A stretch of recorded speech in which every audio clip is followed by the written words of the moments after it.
જોઈએ અમદાવાદના બાપુનગરની શાળામાં વાલીએ ક્લાસ પર હુમલો કર્યો હોવાનું સામે આવ્યું। લિવિંગ સર્ટિફિકેટ બાબતે નૂતન ભારતી વિદ્યાલયમાં બબાલ થઈ। ક્લાર્કે થોડા દિવસ બાદ આવવાનું કહેતા વાલી ઉશ્કેરાયા હતા। ક્લાર્ક પર છરીથી હુમલો કરતા ક્લાર્કને માથામાં 7 ટાંકા આવ્યા છે। હાજી મુસ્તાક અહેમદ નામની વ્યક્તિએ ક્લાર્ક પર હુમલો કર્યો હતો।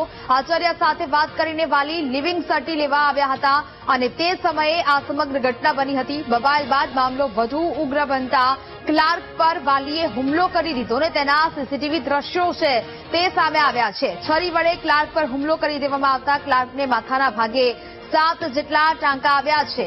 લિવિંગ સર્ટિફિકેટ લેવા આવ્યા હતા વાલીને તે સમયે ઉગ્ર બોલાચાલી છે તે થઈ હતી અને તેને ધ્યાનમાં રાખીને વાલીએ હુમલો કર્યો હતો।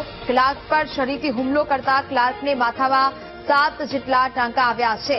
ક્લાર્કે થોડા દિવસ બાદ આવવાનું કહેતા વાલી છે તે ઉશ્કેરાઈ ગયા હતા અને ત્યારબાદ ક્લાર્ક પર છરી વડે આ હુમલો કરી દેવામાં આવ્યો।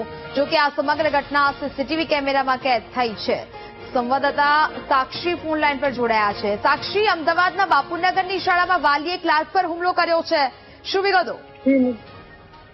નૂતન ભારતી વિદ્યાલયમાં વાલી દ્વારા ક્લાર્ક પર હુમલો કરવામાં આવ્યો છે। જેમ સમગ્ર વિગતની વાત કરવામાં આવે તો વાલી દ્વારા લિવિંગ સર્ટિફિકેટ માંગવા બાબતેની ચર્ચા હતી આખી અને તેના બાબતે બોલાચાલી ક્લાર્ક જોડે થઈ હતી। વાલીએ સૌપ્રથમ પ્રિન્સિપલ સાથે વાત કરી હતી લિવિંગ સર્ટિફિકેટ આપવા બાબતે અને તેના બાદ વાલી ક્લાર્ક જોડે લિવિંગ સર્ટિફિકેટ લેવા ગયા। ત્યારે ક્લાર્કે એવું જણાવ્યું હતું કે લિવિંગ સર્ટિફિકેટ થોડા દિવસ અગાઉ મળશે। બાદમાં વાલી દ્વારા ક્લાર્ક પર લાફા વડે હુમલો કરવામાં આવ્યો અને તેના પછી છરી કાઢીને ક્લાર્કને મારવામાં આવ્યો। છરી કાઢીને માર્યા બાદ માથાના ભાગે ક્લાર્કને 7 ટાંકા આવતા પોલીસ ફરિયાદ નોંધાવી છે। સમગ્ર મામલે પોલીસ ફરિયાદ કરી રહી છે। અત્યારે તપાસ હાથ ધરી છે।